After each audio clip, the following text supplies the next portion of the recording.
Assalamualaikum, apa kabar semuanya? Ketemu lagi ya sama Bu Leli, semoga semuanya sehat-sehat. Hari ini kita akan belajar tentang lapisan bumi dan tata surya.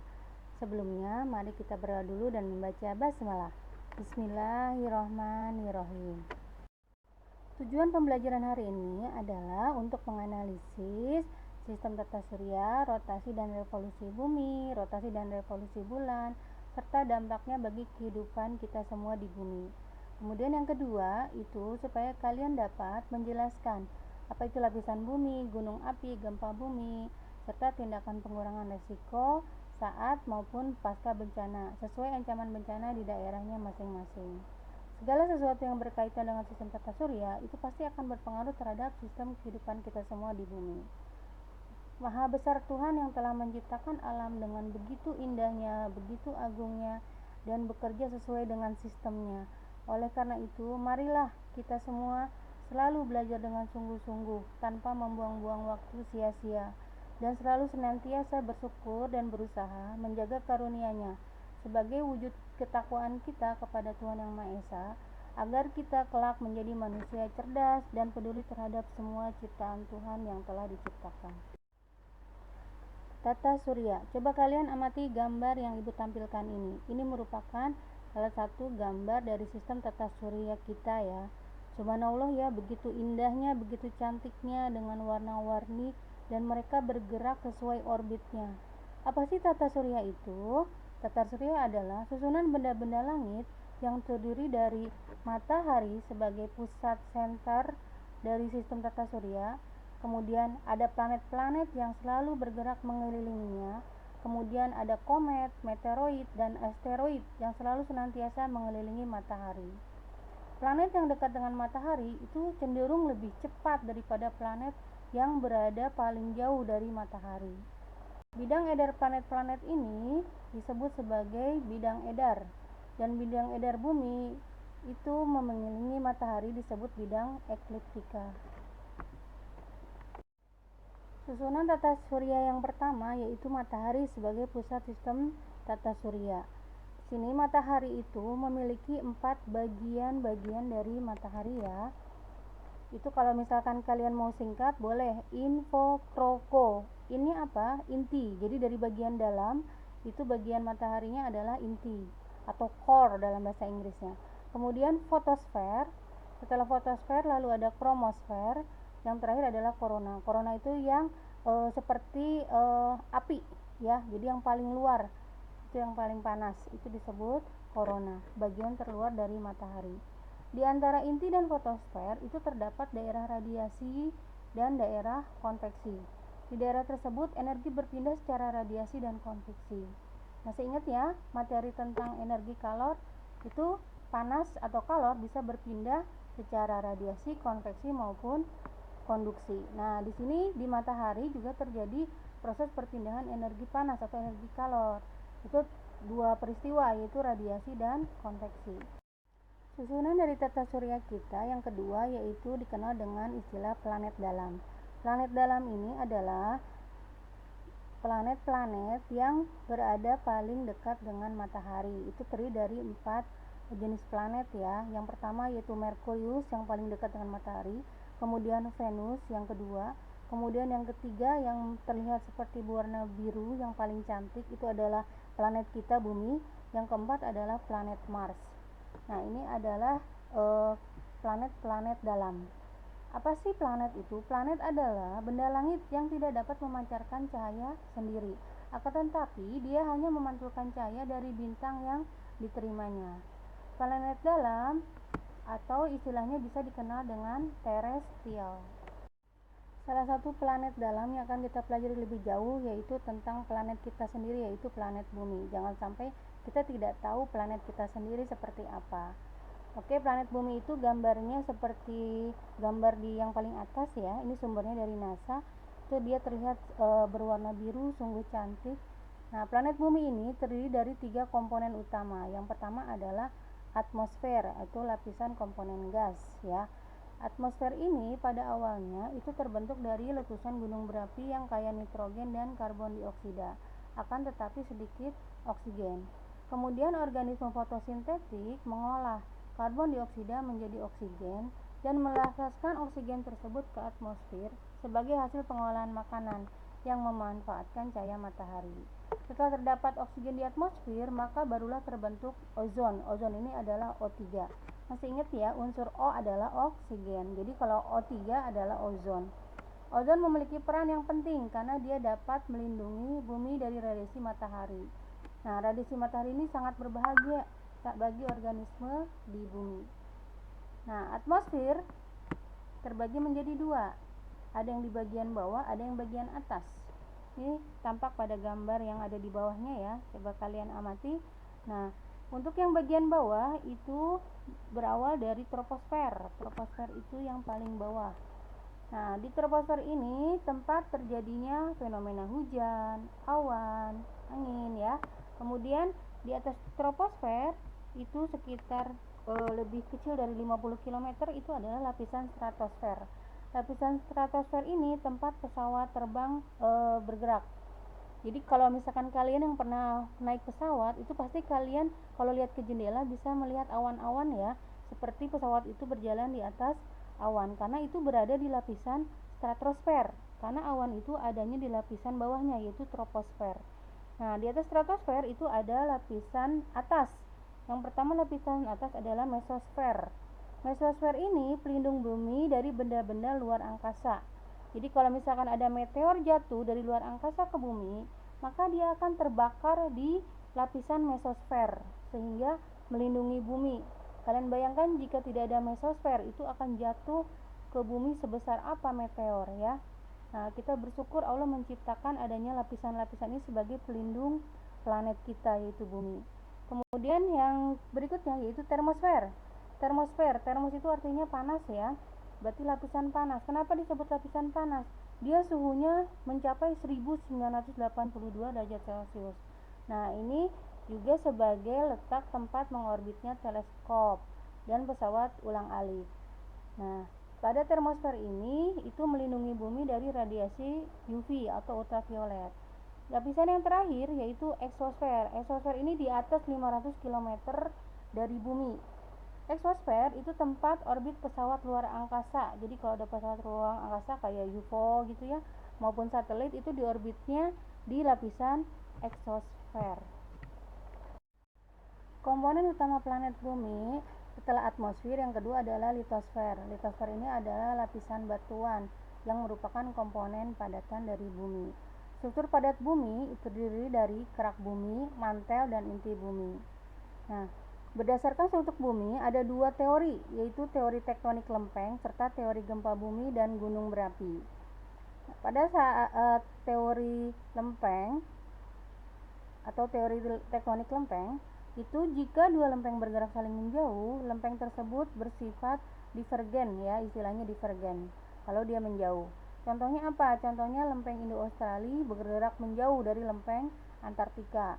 Kemudian lempeng Amerika Utara bergerak menjauh dari lempeng Eurasia. Nah, pergerakan ini mengakibatkan terjadinya patahan atau retakan ya. Kemudian yang kedua, jika terdapat dua lempeng yang saling mendekat, maka pergerakannya disebut konvergen, istilahnya konvergen. Contohnya apa? Contohnya lempeng Indo-Australia dengan lempeng Filipina, serta lempeng Indo-Australia dengan lempeng Eurasia. Nah, pergerakan lempeng konvergen akan mengakibatkan tabrakan ya, atau fenomena subduksi. Di mana jika tabrakan lempeng samudra dengan lempeng benua, salah satu akibatnya adalah akan terbentuknya palung laut.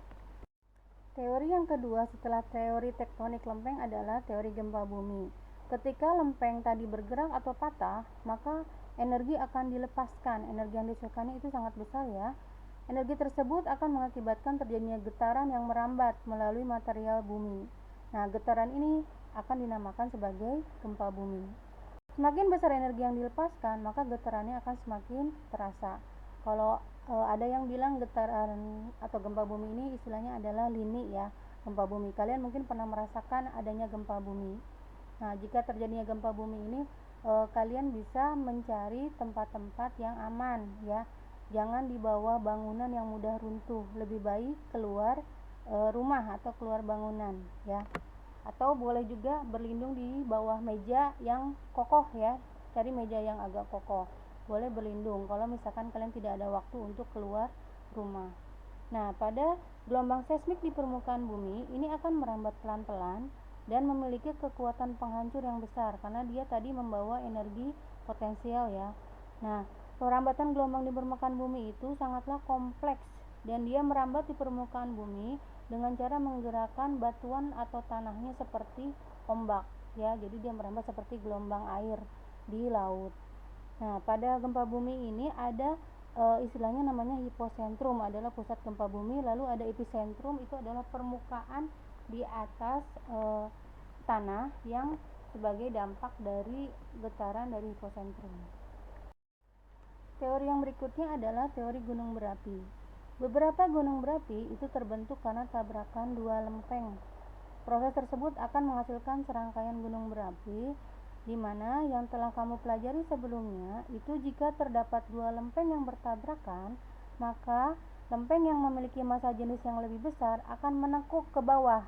Sedangkan lempeng yang massa jenisnya lebih rendah, ketika sebuah lempeng menekuk di bawah lempeng lainnya, maka batuan pada lempeng yang menekuk akan melebur ya. Jadi pada saat dia melebur karena suhunya panas. Nah, lempeng yang melebur tadi itu menghasilkan magma.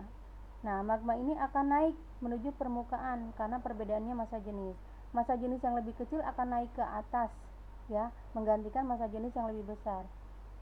Seperti kayak kalian masak air ya, pada saat masak air itu kan ada gelembung-gelembung yang naik ke atas ya. Nah, sama seperti ini magma juga karena perbedaan massa jenis. Komponen utama planet bumi yang ketiga adalah hidrosfer. Hidro itu artinya air ya, jadi hidrosfer artinya lapisan atau komponen air, di mana hidrosfer ini tidak hanya meliputi perairan yang luas seperti laut dan samudra, tapi juga dia meliputi air danau, sungai, air tanah, sampai uap air di udara itu termasuknya lapisan air. Nah, seperti kalian lihat gambar yang ada di samping ini ya, ini merupakan salah satu siklus air ya, atau siklus hidrologi istilahnya. Dia merupakan proses daur ulang air yang secara terus menerus. Jika siklus air ini tidak berlangsung dengan normal, tidak ada tempat dia untuk menampung air yang jatuh, misalkan dari air hujan, maka bisa menyebabkan terjadinya bencana banjir ya. Sehingga kita perlu tahu bahwa daya serap air ini harus maksimal. Jadi apabila kalian membangun rumah, maka buatlah sumur-sumur resapan untuk menyerap air tadi supaya tidak terjadi banyak bencana banjir ya. Kemudian komponen bumi yang lainnya yaitu kriosfer. Kriosfer itu bumi bagian es.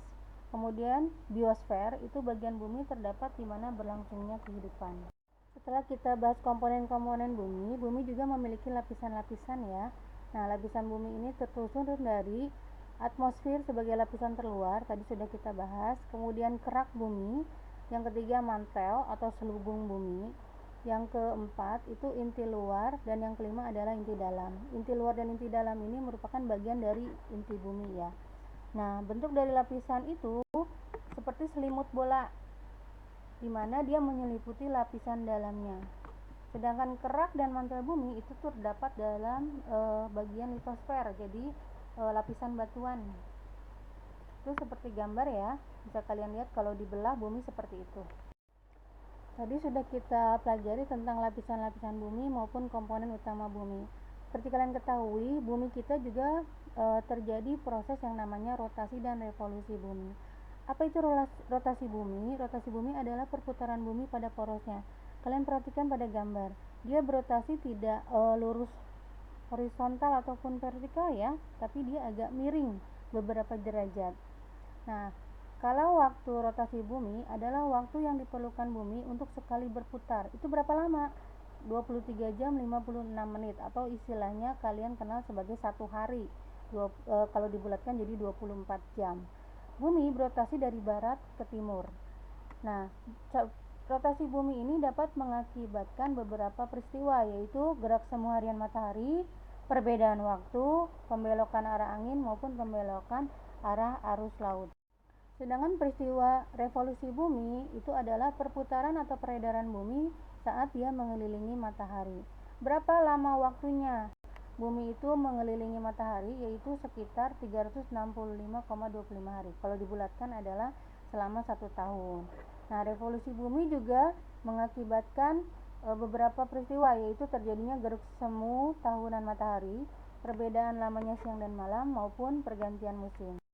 Kalian tahu bumi merupakan planet kita yang memiliki satelit ya, ada satelit alami maupun satelit buatan. Nah, satelit alami yang diciptakan oleh Tuhan Yang Maha Kuasa itu adalah bulan. Itu merupakan satelit alami bumi. Nah, bulan itu bentuknya mirip seperti planet ya. Dia merupakan dataran kering dan tandus, banyak kawah, juga terdapat pegunungan dan dataran tinggi. Dia tidak memiliki atmosfer seperti bumi, sehingga sering terjadi perubahan suhu yang sangat drastis ya. Rotasi bulan sama dengan revolusinya terhadap bumi, yaitu 27,3 hari. Nah, maka permukaan bulan yang menghadap ke bumi itu selalu sama. Dampak dari pergerakan bulan diantaranya adalah sebagai berikut. Yang pertama adalah terjadinya pasang surut air laut. Ini terbagi dua, ada pasang purnama, ada pasang perbani. Kemudian yang kedua terjadinya pembagian bulan. Ada bulan sideris dan sinodis.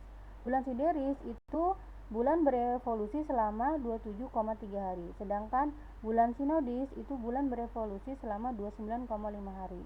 Itu biasanya kalau dibulatkan 30 hari ya, ini digunakan untuk penanggalan komaria berdasarkan gerak bulan.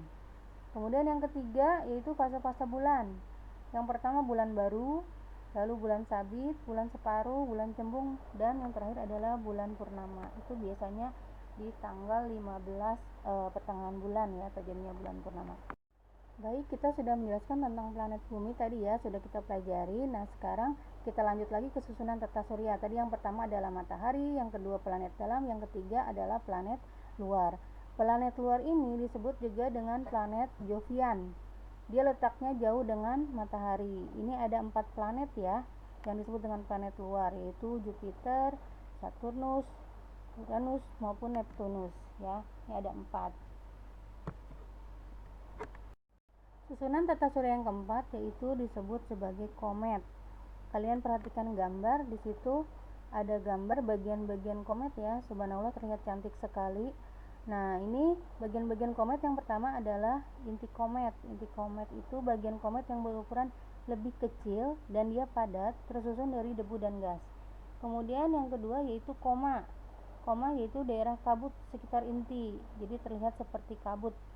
Yang ketiga yaitu ekor komet, yaitu bagian komet yang berukuran lebih panjang, makanya dikatakan ekor karena dia ukurannya lebih panjang ya. Nah, arah ekor komet itu selalu menjauhi matahari. Kenapa? Karena dorongan yang berasal dari angin dan radiasi matahari menyebabkan dia menjauhi matahari.